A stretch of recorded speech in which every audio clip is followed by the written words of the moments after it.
अगर आप भी आयरलैंड में स्टडी कर रहे हो या फिर आयरलैंड आने का प्लान बना रहे हो तो ये वीडियो आपके लिए काफ़ी इंपॉर्टेंट होने वाली है। मैंने अपनी पिछले कुछ वीडियोस में आयरलैंड के रियलिटी चेक्स, जिसमें मैंने housing, job market, cost of living, इन सब के ऊपर बात की थी, लेकिन उन वीडियोस में मैंने एक टॉपिक पे बात नहीं की, वो है वीज़ा। आज मैं इसी वीडियो में वीज़ा के ऊपर इन डेप्थ डिस्कशन करने वाली हूँ और ये इन्फॉर्मेशन आपके लिए काफ़ी इंपॉर्टेंट है क्योंकि ये इन्फॉर्मेशन आपकी आयरलैंड की जर्नी को काफ़ी इजी बना सकती है। तो सबसे पहले हम समझते हैं कि आयरलैंड में एक इंडियन स्टूडेंट की वीज़ा जर्नी कैसे होती है। जब आप इंडिया से आयरलैंड आते हो तो आप आते हो स्टूडेंट वीज़ा पे। आपको मिलता है स्टैम्प 2 वीज़ा। इसमें आप पढ़ाई कर सकते हो, टर्म टाइम में 20 आवर्स पार्ट टाइम जॉब कर सकते हो और हॉलीडेज़ में 40 आवर्स तक पार्ट टाइम जॉब कर सकते हो। फिर जैसे ही आपकी मास्टर्स डिग्री खत्म होती है और आपके रिजल्ट्स आते हैं, आप अप्लाई करते हो स्टैम्प 1G के लिए। ये है आपका 3rd लेवल ग्रेजुएट प्रोग्राम। अगर आप बैचलर्स डिग्री के लिए आ रहे हो तो आपको सिर्फ 12 मंथ्स का स्टैम्प 1G मिलता है, जो कि रिन्यूएबल नहीं होता।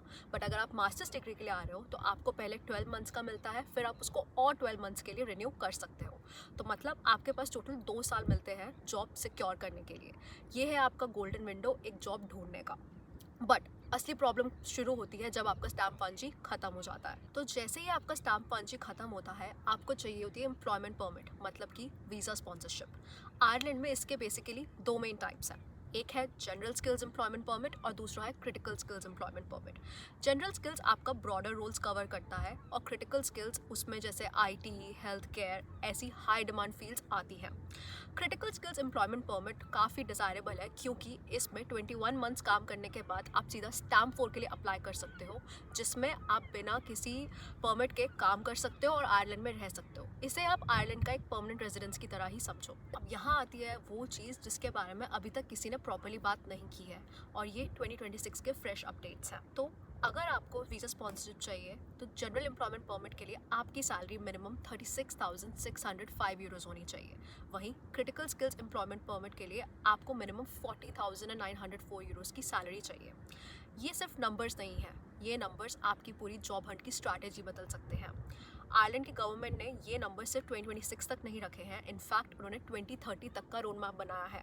तो मतलब कोई कंपनी अगर आपको 35,000 यूरोज़ पे जॉब ऑफर कर रही है तो आप एक जनरल एम्प्लॉयमेंट परमिट के लिए भी क्वालिफाई नहीं करते।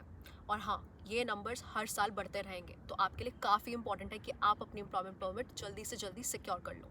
अब स्पॉन्सरशिप के लिए सैलरी थ्रेशोल्ड तो प्रॉब्लम है ही, लेकिन दूसरी प्रॉब्लम आती है कंपनी स्पॉन्सरशिप के लिए।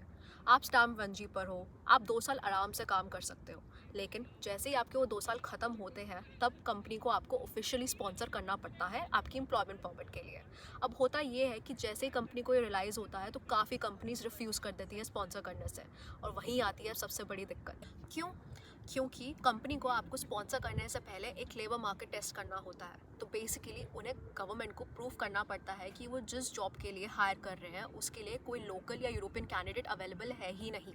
और हाँ, ये जो प्रोसेस है ये काफ़ी स्लो होता है, एक्सपेंसिव होता है। वहीं अगर कंपनी को उसी जॉब के लिए कोई क्वालिफाइड यूरोपियन कैंडिडेट मिल जाए तो वो उसको ही प्रेफरेंस देंगे। मैंने खुद पर्सनली ये प्रॉब्लम फेस करी थी। जब मैं आयरलैंड में जॉब ढूंढ रही थी तो मेरे इंटरव्यूज़ काफ़ी अच्छे जाते थे, मेरे पास स्किल्स थी, मेरे पास क्वालिफिकेशंस थी, लेकिन जैसे ही कंपनी को रियलाइज़ होता था कि उन्हें मुझे स्पॉन्सर करना पड़ेगा, वो वहीं पर मुझे रिजेक्ट कर देते थे। और ऐसा सिर्फ मेरे साथ ही नहीं, काफ़ी लोगों के साथ होता आया है। अब मैं आपको कुछ ऐसी कैटेगरीज बताती हूँ जहाँ पर स्पॉन्सरशिप सिक्योर करना थोड़ा ईजी है।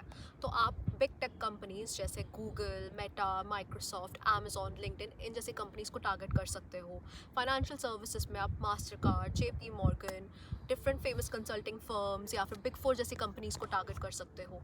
या फिर आप ऐसे स्टार्टअप्स भी टारगेट कर सकते हो जिसको एंटरप्राइज आयरलैंड या फिर आइडिया आयरलैंड बैक कर रहा है। तो ऐसी कंपनीज जनरली वीज़ा स्पॉन्सर करती हैं। एक प्रो टिप और भी है कि आप कंपनी के लिंक्डइन के पेज पे जा सकते हो, वहाँ के पीपल सेक्शन पे जाओ और वहाँ पर आपको कोई नॉन EU नेशनल या इंडियन दिखे, उनको रीच आउट करो और उनसे पूछ सकते हो कि कंपनी स्पॉन्सर करती है वीज़ा या नहीं। तो आपको जॉब अप्लाई करने से पहले ही क्लैरिटी मिल जाएगी कि आपको किन जॉब्स में अप्लाई करना है फॉर वीज़ा स्पॉन्सरशिप और किन कंपनीज को टारगेट नहीं करना। एक और रूल ये है जो काफ़ी लोगों को नहीं पता, द 50% रूल। सो आयरलैंड में अगर आपको वीज़ा स्पॉन्सरशिप चाहिए, जिस कंपनी में आप काम कर रहे हो उस कंपनी को प्रूव करना पड़ता है कि उसकी 50% वर्कफोर्स यूरोपियन नेशनल्स है। तो मान लो अगर आप किसी ऐसी कंपनी में जॉब अप्लाई कर रहे हो जहाँ पे ऑलरेडी 50% से ज़्यादा नॉन EU नेशनल्स या इंडियंस काम कर रहे हैं, तो वो कंपनी टेक्निकली आपको वीज़ा स्पॉन्सर कर ही नहीं सकती, चाहे वो चाहे भी। तो अब मैं आपको ऐसी 3 चीज़ें बताने वाली हूँ विच आई रियली विश कि शायद किसी ने मुझे भी बताई होती। नंबर 1, पहले दिन से ही CSEP को ट्रैक करो। CSEP के ट्रैक पे रहना काफ़ी इंपॉर्टेंट है। ऑक्यूपेशंस को CSEP की लिस्ट में जाके देखो कि आपकी जॉब स्पॉन्सरशिप के लिए एलिजिबल है भी या नहीं। सेक्टर्स जैसे IT, हेल्थ केयर, फाइनेंस, ये सब CSEP की लिस्ट में आते हैं। जैसे ही आपको CSEP मिलता है, आप विद इन 21 मंथ स्टैम्प 4 के लिए आयरलैंड में अप्लाई कर सकते हो, जो कि फास्टेस्ट PR रूट है आयरलैंड में। नंबर 2, सैलरी नेगोशिएशन को सीरियस ले लो। तो अब जब गवर्नमेंट ने मिनिमम थ्रेशोल्ड्स बढ़ा ही दिए हैं, तो प्लीज़ ऑफर एक्सेप्ट करते टाइम इंश्योर करो कि आपकी सैलरी जनरल एम्प्लॉयमेंट परमिट या फिर क्रिटिकल स्किल्स एम्प्लॉयमेंट परमिट के थ्रेशोल्ड से ऊपर है, क्योंकि ये थ्रेशोल्ड्स नेक्स्ट 2027 या 2028 में इंक्रीज होंगे, तो फिर स्पॉन्सरशिप में दिक्कत आ सकती है। नंबर 3, अपने एम्प्लॉयर से क्लियरली बात करो। जब आप इंटरव्यू कर रहे हो या आप ऑफर स्टेज पर हो, तो अपने एम्प्लॉयर से क्लियरली पूछो कि does your company sponsor visas for non EU nationals.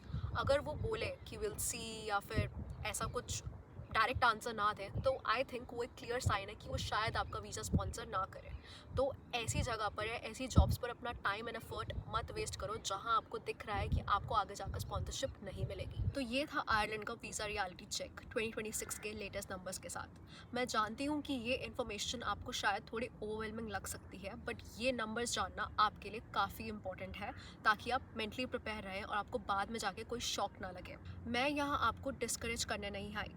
Ireland is an amazing country, यहाँ अपॉर्चुनिटीज़ है, ग्रोथ है, बट इन चीज़ों के लिए आपका मेंटली प्रिपेयर रहना काफ़ी इंपॉर्टेंट है। And if you are watching this video, that means you are already serious and that is a great sign. तो अगर आपके कुछ क्वेश्चंस हैं परमिट्स के बारे में या स्पॉन्सरशिप को लेके, so do let me know in the comments. I try to read every one of them and I try to reply to the best of my knowledge. और हाँ, अगर आपको ये वीडियो हेल्पफुल लगी हो, पसंद आई हो, so do like, share and subscribe to my channel. मैं ऐसी ही और इन्फॉर्मेशन आइलैंड के बारे में आपके पास लाती रहूँगी। Till then, take care and good bye.